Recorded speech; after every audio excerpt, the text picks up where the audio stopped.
अब सूरत के कामरे से एक फर्जी आईपीएस पकड़ा गया है। महाराष्ट्र के एक बिल्डर के साथ की थी ऐसी चाल, रुतबा भी असली जैसा ही बताता था। गुजरात प्रदेश में एक और फर्जी आईपीएस अधिकारी पुलिस के हत्थे चढ़ गया है। सूरत जिले से एक फर्जी आईपीएस अधिकारी पकड़ा गया। गुजरात टूरिज्म के तोरण होटल में पार्टनर बनने की बात कहकर फर्जी आईपीएस ने एक बिल्डर और रेस्टोरेंट मालिक से 31 लाख रुपए ठग लिए। जालसाज प्रदीप पटेल को कामरेज पुलिस ने पकड़ लिया। कोर्ट ने आरोपी की 5 दिन की रिमांड मंजूर कर ली। जानकारी के मुताबिक समीर जमादार की जान पहचान अपने दोस्त के जरिए प्रदीप पटेल से हुई।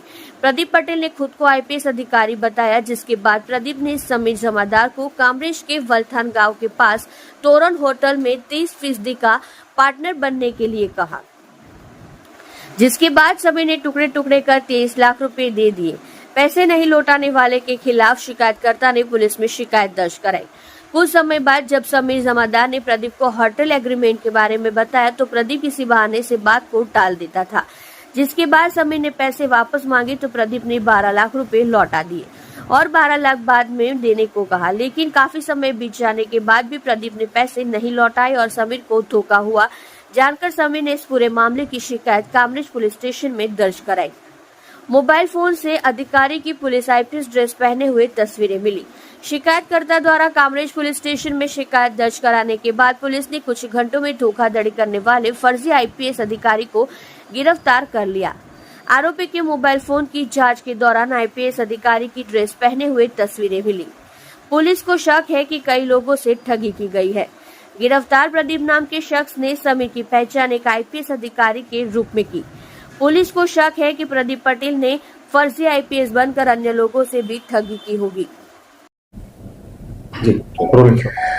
સુરત ગ્રામ્યના કામરેજ પોલીસ સ્ટેશનમાં એક ફરિયાદ દાખલ થઈ છે, જેમાં ફરિયાદી સમીર જમાદાર જે સાંગલી મહારાષ્ટ્રનો વતની છે, એમણે પ્રદીપ બળદેવભાઈ પટેલ જે લક્ષ્મી બંગલોઝ કામરેજમાં રહે છે, એમની સામે એવી ફરિયાદ આપી કે પ્રદીપ પટેલે પોતે આઈપીએસ એટલે કે પોલીસ ઓફિસર હોવાની પોતાની ઓળખાણ આપેલી અને ગુજરાત ટુરિઝમમાં તોરણ નામની જે ટુરિઝમના જે હોટેલ્સ હોય છે એ પૈકી આ જે પ્રદીપ પટેલ છે એમની પાસે 99 વર્ષના ભાડાપટ્ટેથી આ હોટેલનો એને કોન્ટ્રાક્ટ મળેલો છે અને આ પૈકીના 30% હિસ્સો આ જે ફરિયાદી સમીર જમાદાર છે એને આપવા માટેથી વાતચીત થયેલી અને પોતે આઈપીએસ ઓફિસર છે, એમની પાસે અન્ય પણ ઘણી બધી આ પ્રકારની સરકારી પ્રોપર્ટી છે એવી લોભ લાલચ આપેલા।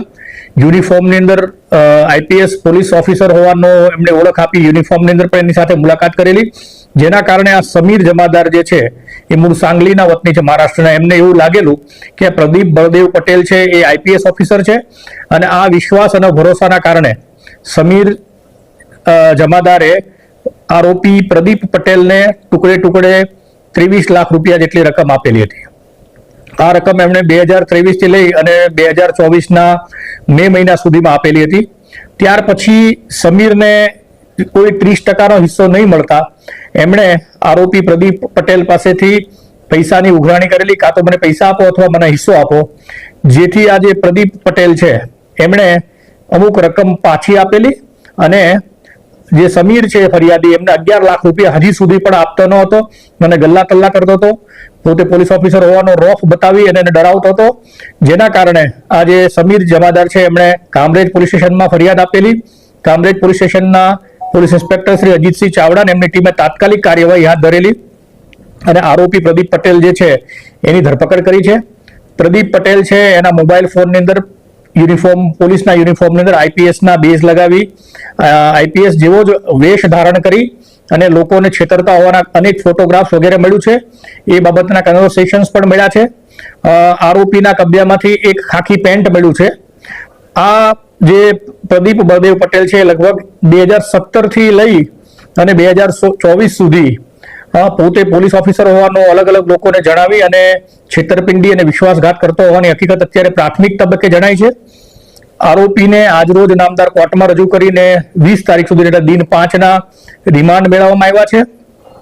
આરોપીની પૂછપરછ દરમિયાન એક અન્ય ફરિયાદી કૌશિક દુર્લભભાઈ ગજેરા નામના વ્યક્તિ પણ મળ્યા છે, જેમની પાસેથી પણ એણે તોરલ હોટેલ જે સાપુતારા ખાતે આવેલી છે એમાં હિસ્સો અપાવવાના બહાને એની પાસેથી પણ 20,50,000 રૂપિયા જેવી રકમ પડાવી લીધા હોવાની પણ અત્યારે જ એક ગુનો દાખલ થયેલો છે। આ જે પ્રદીપ બળદેવભાઈ પટેલ જે છે એનાથી અન્ય લોકો પણ ભોગ બન્યા હોવાની માહિતી અત્યાર સુધીમાં જણાઈ રહી છે. પોલીસ દ્વારા ફરિયાદી પક્ષ છે એમના સંપર્ક કરવામાં આવી રહ્યો છે. અમુક ફરિયાદીઓએ પોલીસ સ્ટેશનનો પણ સંપર્ક કર્યો છે. તો આ બાબતે કામરેજ પોલીસ સ્ટેશન દ્વારા ઘનિષ્ઠતાથી તપાસ કરવામાં આવી રહી છે.